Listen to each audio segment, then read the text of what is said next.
Hello my dear student, welcome to my YouTube channel. मैं आपका educator Kishan Bharti आपका अपने यूट्यूब चैनल पे स्वागत करता हूं। सो माय डियर स्टूडेंट्स, आज की इस वीडियो में हम देखेंगे क्लास 12 जीव विज्ञान 2025 का मॉडल पेपर देखेंगे। दोस्तों, सेम इसी तरह से ही आपका 3 मार्च को पेपर आएगा। ठीक ऐसा ही पेपर आएगा दोस्तों। इसको हम सॉल्यूशन के साथ देखेंगे। आप पूरा पेपर यहाँ पर देख लीजिए। सेम इसी तरह से आपका पेपर 3 मार्च को आएगा और विद सॉल्यूशन के साथ आपको हम बताएंगे। ठीक, तो चलिए दोस्तों, वीडियो को शुरू करता हूं बिना किसी देरी के। चलिए दोस्तों, हम अपना पेपर देखेंगे। चलिए देखिए, यहाँ पर देखिए प्रश्न सबसे पहले देखिए, आपको देखिए यहाँ पर आपको अनुक्रमांक अपना लिखना होगा। यहाँ पर आप अनुक्रमांक लिख देंगे। उसके बाद यहाँ पर आपको नाम लिखना होगा। ये पेपर आपका कोड रहेगा। ठीक, पूर्णांक आपका 70 का होता है, आपको पहले से ही पता है। ठीक, चलिए फिर चलिए आप यहाँ पर हम डायरेक्टली देखिए प्रश्न देखते हैं। यहाँ पर देखिए बहुविकल्पीय प्रश्न। ठीक, यहाँ पर क्या है कि बहुविकल्पीय प्रश्न। चलिए बहुविकल्पीय प्रश्न को हम देख लेते हैं। देखिए पहला बहुविकल्पीय प्रश्न क्या है, चलिए देखते हैं। देखिए यहाँ पर का नंबर देखेंगे, अनिषेक जनन होता है। देखिए अनिषेक जनन जो होता है ये किसमें होता है। ठीक, चलिए इनके ऑप्शन देख लेते हैं। ऑप्शन नंबर जो 1 है मधुमक्खियों में, ऑप्शन नंबर 2 टार्की में, ऑप्शन नंबर 3 जो है दोनों, एक व दोनों में। ठीक, ऑप्शन नंबर 4 क्या है, इसमें से कोई नहीं। ठीक, तो देखिए मैं आपको बता दूं, जो अनिषेक जनन होता है ये मधुमक्खियों में तो होता ही है। ठीक, मधुमक्खियों में होता है। और दूसरी बात जो ये इसमें होता है नंबर 2 टार्की में भी होता है। ठीक, तो इसका जो सही उत्तर हो जाएगा, राइट आंसर इसका हो जाएगा 3। दोनों में, अपनी 1 और 2 दोनों में ये होता है। ठीक, तो ये आपका ये आंसर सही हो जाएगा। ठीक, फिर नेक्स्ट अपना देखेंगे, खा नंबर देखेंगे। खा नंबर क्या है, मानव में एबीओ रुधिर वर्ग के कितने जीनोटाइप संभव है। ठीक, चलिए इनका ऑप्शन देख लेते हैं। ऑप्शन देख लेंगे। ऑप्शन नंबर 1 क्या है, देखिए 2 होंगे। ऑप्शन नंबर 2 क्या है, 4 होंगे। ऑप्शन नंबर 3 क्या है, 6। या फिर ऑप्शन नंबर 4। तो मैं आपको बता दूं, इसका जो सही उत्तर हो जाएगा, राइट आंसर इसका ऑप्शन नंबर 3 हो जाएगा। 6 होते हैं मानव में जो ए बी रुधिर वर्ग होते हैं, के जो जीनोटाइप होते हैं ये 6 होते हैं। ठीक, संभव मतलब 6 हो सकते हैं। ठीक, चलिए फिर नेक्स्ट प्रश्न देखेंगे। गा नंबर देखेंगे। गा नंबर प्रश्न क्या है, देखिए बीटी बीटी जीव विष किस जीवाणु द्वारा उत्पादित होता है। ठीक, चलिए इनका ऑप्शन देखेंगे। ऑप्शन नंबर 1 क्या है, वेसिलस गेरिस। ऑप्शन नंबर 2 क्या है, वेसिलस थ्योरिन्स जिएंसिस। ऑप्शन नंबर 3 क्या है, वेसिलस सबटाइलिस। ऑप्शन नंबर 4 क्या है, वेसिलस मेगाथीरिसियम। ठीक, तो इसका सही उत्तर क्या है, चलिए इसका सही उत्तर हम देख लेते हैं। इसका जो सही उत्तर है ऑप्शन नंबर 2 हो जाएगा। क्या हो जाएगा, बेसिलस थ्योरिन जिएंसिस इसका सही उत्तर हो जाएगा। ठीक, चलिए इसके बाद नेक्स्ट अपना पेज पे चलते हैं। चलिए नेक्स्ट देखेंगे। यहाँ पर देखिए नेक्स्ट देखेंगे, यहाँ पर घ नंबर देखेंगे। घ नंबर क्या है, ऐसी पारस्परिक क्रिया जिसमें एक जाति को लाभ होता है और दूसरी को न लाभ होता है न ही हानि होती है, उसे कहते हैं। ठीक, तो क्या कहते हैं, देखिए ऑप्शन नंबर देखेंगे। ऑप्शन 1 क्या है, अंतर जातीय परजीविता। ऑप्शन नंबर 2 क्या है, साभोजिता है। ऑप्शन नंबर 3 क्या है, सहोपकारिता है। ऑप्शन नंबर 4 क्या है, स्पर्धा है।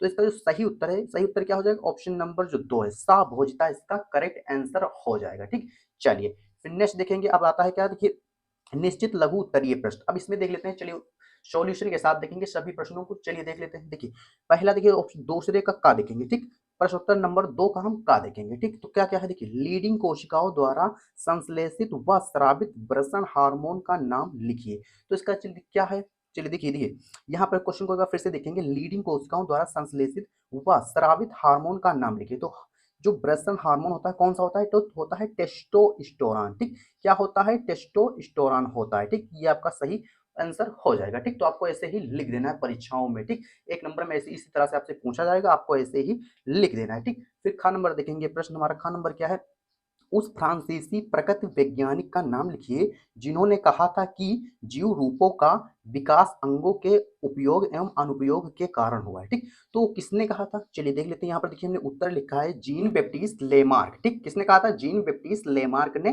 कहा था। क्या कहा था कि देखिए उन्होंने कहा था कि जो जीव होते हैं, जीव जीव रूपों का विकास अंगों के उपयोग एवं अनुपयोग के कारण होता है। ठीक, तो इसका ये सही उत्तर हो जाएगा। ठीक, आपको ऐसे ही लिख देना है। ठीक, फिर नेक्स्ट देखेंगे। गा नंबर देखेंगे। गा क्या है, देखिए दो बीजों के नाम लिखिए जिनमें बीज के परिपक्व होने से पूर्व भ्रूणपोष विकासशील भ्रूण द्वारा उपभोग कर लिया जाता है। ठीक, तो देखिए किसमें होता है, तो देखिए पहला तो है मटर और दूसरा क्या है, मूंगफली। इन्हीं में होता है। ठीक, तो आपको इस तरह से आपको लिख देना है। ठीक, आपको एक नंबर मिल जाएगा। ठीक, चलिए फिर नेक्स्ट देखेंगे। यहाँ पर चलिए नेक्स्ट देखेंगे। घ नंबर क्या है, प्रकृति वर्ण का सिद्धांत किसने प्रतिपादित किया था? ठीक, तो आपको ये पता होगा किसने किया था, तो चार्ल्स डार्विन ने किया था। किसने किया था? चार्ल्स डार्विन ने किया था, आपको पता होगा। ठीक, चलिए फिर नेक्स्ट प्रश्न देख लेंगे अपना हम। यहाँ पर आ नंबर देखेंगे, भारत सरकार द्वारा पर्यावरण संरक्षण अधिनियम कब पारित किया गया? ठीक, तो देखिए कब किया गया था, तो उसका उत्तर देखिए 1986 को। कब किया गया था? 1986 को पारित किया गया था। ठीक, चलिए क्या पारित किया गया, तो भारत सरकार द्वारा पर्यावरण संरक्षण अधिनियम को पारित किया गया था। ठीक, चलिए फिर इसके बाद नेक्स्ट अपना प्रश्न देखेंगे यहाँ पर। चलिए नेक्स्ट देख लेते हैं यहाँ पर। नेक्स्ट प्रश्न क्या है, अति लघु उत्तरीय प्रश्न। ठीक, अति लघु उत्तरीय प्रश्न चलिए हम देख लेते हैं। देखिए प्रश्नोत्तर नंबर 3 का हम का देखेंगे। ठीक, तो देखिए क्या है, सह प्रभाविता को उपरोक्त उदाहरण सहित समझे। देखिए सह जो प्रभाविता है ये क्या होती है? ठीक, देखिए सा का मतलब होता है साथ साथ, क्या होता है? साथ साथ होता है। ठीक, प्रभाविता का मतलब होता है जो प्रभाव देता है। ठीक, यानी जो साथ साथ में प्रभाव होता है। चलिए देखिए हम यहाँ पर लिखे डेफिनेशन, आप उसको पढ़िए समझ जाएंगे। ठीक, देखिए यहाँ पर सह प्रभाविता वह स्थिति है जिसमें किसी जीव में दोनों अलिन एक साथ अपना प्रभाव व्यक्त करते हैं। इसका उदाहरण ए बी रक्त समूह है, जहां चलिए इसके नेक्स्ट पेज पे देखेंगे उत्तर को। यहाँ पर देखिए चलिए देखिए, जहां आई ए और आई वी आलिल दोनों एक समान रूप से व्यक्त होते हैं और का रक्त व्यक्ति का रक्त समूह ए बी होता है। ठीक, चलिए आई होप आप समझ गए होंगे। ठीक, आपको इसी तरह से ही लिख देना है। ठीक, बहुत इंपॉर्टेंट ये प्रश्न है, मैं जितने भी यहाँ पर करा रहा हूँ बहुत ही ज्यादा इंपॉर्टेंट है। सेम इसी तरह से आपको 3 मार्च का जो आपको पेपर है बायोलॉजी का, उसमें ऐसे ही प्रश्न आपसे पूछे जाएंगे। ठीक, तो पहले आप देख लीजिए फिर आप चलिए चलिए फिर इसके बाद नेक्स्ट देखेंगे खा नंबर। खा नंबर क्या है, प्राथमिक तथा द्वितीयक वाहित मल उपचार के बीच मुख्य अंतर क्या है? ठीक, चलिए देखिए प्राथमिक और प्राथमिक तथा द्वितीयक वाहित मल उपचार के बीच मुख्य अंतर, तो आपको अंतर देखना है। ठीक, तो आपको अंतर देखिए क्या होता है। चलिए यहाँ पर अंतर हम यहाँ पर लिखे हैं, देख लीजिए। ठीक है, सबसे पहले प्राथमिक का देखेंगे। ठीक, प्राथमिक वाहित मल उपचार इसका देखेंगे, तो देखिए में गंदे पानी से बड़े ठोस कणों, बालू और तल छट को हटाने के लिए यांत्रिक प्रक्रिया का उपयोग किया जाता है। ठीक, तो ये हो गया। अब देखिए द्वितीयक में क्या है, देखिए द्वितीयक में हमने यहाँ पर लिखा है द्वितीयक वाहित मल उपचार में बैक्टीरिया और अन्य सूक्ष्म जीवों का उपयोग कर जैविक रूप से घुलनशील कार्बनिक पदार्थों को तोड़ा जाता है, इससे जल को और अधिक स्वच्छ किया जाता है। ठीक, तो इस प्रकार से देखिए आपको अंतर लिख देना है। देखिए अंतर लिखने का मैं एक आपको सिंपल सा रास्ता बताऊं। देखिए आपको अंतर यदि आप इस तरह से लिखेंगे तो आपके नंबर नहीं कटेंगे। ठीक, लेकिन इसको यदि आप और अच्छा करना चाहते हैं और अच्छा प्रेजेंट करना चाहते हैं तो आप अंतर को इस तरह से लिए, थोड़ा इसे समझ लीजिए। देखिए आपको बीच पेज में इस तरह से लाइन खींच देनी। ठीक, इधर देखिए आपको प्राथमिक वाला लिख देना है। ठीक, और इसमें क्या है द्वितीय वाला इधर लिख दीजिए। ठीक, आई होप आप समझ गए होंगे कि हम कहना क्या चाहते हैं। ठीक, तो आपको इधर अंतर लिखना और इधर अंतर लिखना। ठीक, तो इस तरह से लिखेंगे तो और ज्यादा खूबसूरत लगेगा दिखने में। फिलहाल यहाँ पर हमने इस तरह इसलिए लिखा है क्योंकि हमें पेज की हमारे पास कमी थी, इसलिए हमने इस तरह से लिखा है। फिर आपको इसी तरह से ही लिखना है जिस तरह से मैंने आपको बताया। ठीक, आप दोनों तरह से लिख सकते हैं, नंबर आपके नहीं कटेंगे, लेकिन इस तरह से लिखें तो कुछ ज्यादा ही ठीक होगा। ठीक, चलिए फिर इसके बाद नेक्स्ट अपना प्रश्न देखेंगे। यहाँ पर ग नंबर देखेंगे। ग नंबर क्या है, यदि एक समुद्री मछली को आलवण जल की जल जीवशाला में रखा जाता है तो क्या वह मछली जीवित रह पाएगी? तो यहाँ पर थोड़ा आपको यहाँ पर दिमाग लगाकर इसका उत्तर देना है। ठीक, देखिए यहाँ पर क्या है, देखिए प्रश्न क्या कह रहा है, थोड़ा प्रश्न को समझिए। यदि एक समुद्री मछली लवणीय, देखिए अलवणीय, देखिए लवणीय जल होता है, अलवणीय होता है। अलवणीय मतलब अम्लीय जल। ठीक, लवणीय आपको समझ में है, समझ रहे होंगे। ठीक, देखिए यहाँ पर देखिए एक समुद्री मछली अलवणीय जल की जल जीवशाला में रखा जाता है तो क्या वो मछली जीवित रहेगी? देखिए हमें इसका उत्तर क्या है, तो जीवित नहीं रह पाएगी। क्यों नहीं रह पाएगी? चलिए यहाँ पर उत्तर देखिए फिर आपको समझ में आ जाएगा। ठीक, यहाँ पर देखिए उत्तर में क्या लिखा है, देखिए उत्तर में लिखा है नहीं। क्यों क्यों नहीं होगी? चलिए उत्तर देखिए, समुद्री मछली अलवणीय जल में जीवित नहीं रह पाएगी क्योंकि उसका शरीर नमक की उच्च सांद्रता के लिए अनुकूलित होता है।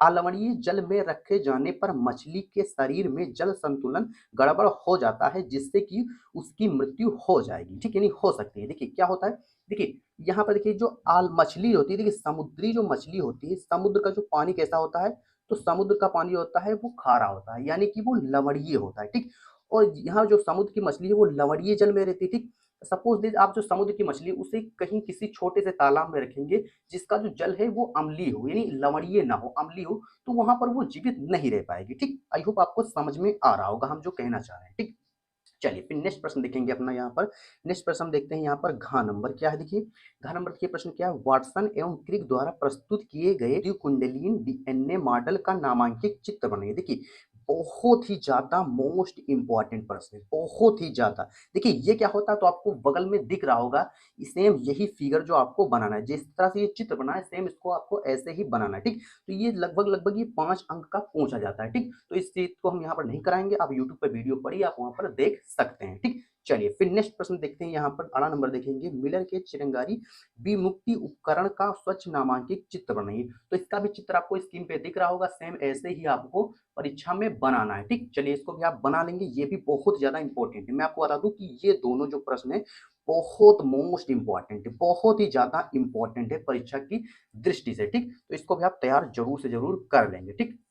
चलिए फिर आगे देखेंगे, आगे क्या है देखिए, चलिए आगे देखेंगे लघु उत्तरीय प्रश्न, ठीक। लघु उत्तरीय प्रश्न क्या है, चलिए नेक्स्ट पेज पे देखते हैं लघु उत्तरीय प्रश्न। चलिए यहाँ पर देखेंगे लघु उत्तरीय प्रश्न। लघु उत्तरीय प्रश्न 4 का देखेंगे, ठीक। का क्या है देखिए, त्रिसंलयन क्या है, यह कहाँ और कैसे संपन्न होता है, त्रिसंलयन में सम्मिलित न्यूक्लियोआई केंद्रकों का नाम लिखिए। देखिए बहुत ही ज्यादा मोस्ट इंपॉर्टेंट प्रश्न है आपके लिए, बहुत ही ज्यादा इंपॉर्टेंट है परीक्षा की दृष्टि से। त्रिसंलयन ऐसा कोई साल नहीं जिसमें ना पूछा गया हो, बहुत ही ज्यादा इंपॉर्टेंट, तो इसको आप तैयार जरूर से जरूर कर लेंगे, ठीक। चलिए फिर नेक्स्ट देखेंगे, देखिए यहाँ पर आपको हम जो लॉन्ग आंसर उनके उत्तर जो नहीं बता रहे, क्यों नहीं बता रहे, क्योंकि हम यहाँ पर लिखेंगे तो बहुत ही ज्यादा लंबी वीडियो हो जाएगी, ठीक। तो इन प्रश्नों को आप खुद ही स्वयं सेल्फ से ही तैयार कर लेंगे, ठीक। अन्यथा इसी चैनल पर वीडियो पड़ी है, आप वहां से देख कर तैयार कर सकते हैं, ठीक। चलिए नेक्स्ट लिखेंगे, खा नंबर निम्नलिखित में अंतर कीजिए तथा प्रत्येक का एक एक उदाहरण दीजिए। किस पे देखिए, और एक देखेंगे सहज एवं उपार्जित प्रतिरक्षा, ठीक। देखिए सहज और उपार्जित प्रतिरक्षा क्या होती है, थोड़ा सा यहाँ समझ लीजिए। जो सहज प्रतिरक्षा होती है वो बाई बर्थ होती है, यानी कि जन्म के साथ ही ये होती है, शरीर में होती है, ठीक। उपार्जित प्रतिरक्षा क्या होती है, जो हम अलग से लेते हैं प्रतिरक्षा। प्रतिरक्षा क्या होती है, यानी रोगों से लड़ने की जो रोग प्रतिरक्षा होती है उसे ही क्या कहते हैं, प्रतिरक्षा कहते हैं, यानी इम्यूनिटी कहते हैं, ठीक। देखिए उपार्जित प्रतिरक्षा क्या होती है, जैसे जो ऊपर से ली जाती है, ऊपर सॉरी मतलब ऊपर का मतलब ये है कि जो अलग से ली जाए। जैसे कि इस टाइम पे कोरोना चल रहा था, तो कोरोना में क्या होता था कि हम लोग कोरोना वैक्सीन लगाते थे, ठीक। कोरोना वैक्सीन क्यों लगाते थे, क्योंकि उससे जो हमारी रोग प्रतिरोधक क्षमता है वो बढ़ती थी, ठीक। तो वही है उपार्जित प्रतिरक्षा, ठीक। तो आपको इस पे लिख देना, और सेकंड में क्या है, सक्रिय निष्क्रिय प्रतिरक्षा पर आपको इस पर भी लिख देना। मैं आपको बता दूं ये दोनों बहुत ही ज्यादा इंपॉर्टेंट है परीक्षा की दृष्टि से, वेरी वेरी इंपॉर्टेंट आप कर लीजिए, बहुत ही ज्यादा इंपॉर्टेंट है परीक्षा की दृष्टि से, ठीक।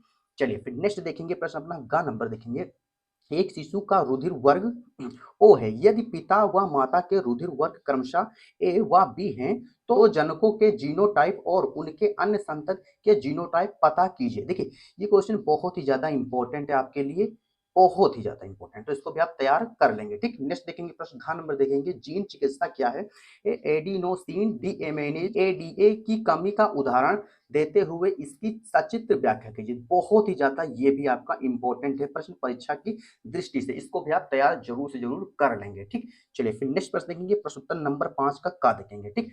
5 का क्या है देखिए, शुक्र जनन क्या है, वेरी इंपॉर्टेंट कर लीजिए। शुक्र जनन क्या है, इतना वेरी इंपॉर्टेंट कर लीजिए, हमेशा पूछा जाता है, ठीक। तो आगे देखेंगे क्या, शुक्र जनन की प्रक्रिया का संक्षिप्त में वर्णन कीजिए, ठीक। तो जो शुक्र जनन है बहुत ही ज्यादा इंपॉर्टेंट, देखिए शुक्र जनन तो पूछा ही जाएगा, उसके साथ में इसका जो सचित्र वर्णन है वो भी आपसे पूछा जा सकता है, ठीक। तो आपको यहाँ पर दो प्रश्न यहाँ से आपको बन सकते हैं, शुक्र जनन क्या है वो पूछ लिया जाता है, या फिर शुक्र जनन का सचित्र वर्णन कीजिए, ठीक। तो आपको दोनों प्रश्न आपको यहाँ पर तैयार कर लेने हैं, ठीक। चलिए फिर नेक्स्ट देखेंगे, खा नंबर देखेंगे, निम्नलिखित को उदाहरण सहित समझाइए। देखिए क्या क्या है, देखिए सप्रभाविता है, वेरी इंपॉर्टेंट आप कर लीजिए, वेरी इंपॉर्टेंट कर लीजिए, बहुत ही ज्यादा इंपॉर्टेंट, ठीक। नेक्स्ट क्या है, अपूर्ण प्रभाविता, ठीक। तो दोनों जो है परीक्षा की दृष्टि से बहुत ही ज्यादा इंपॉर्टेंट, ठीक। तो आपको दोनों को ही तैयार कर लेना, ठीक।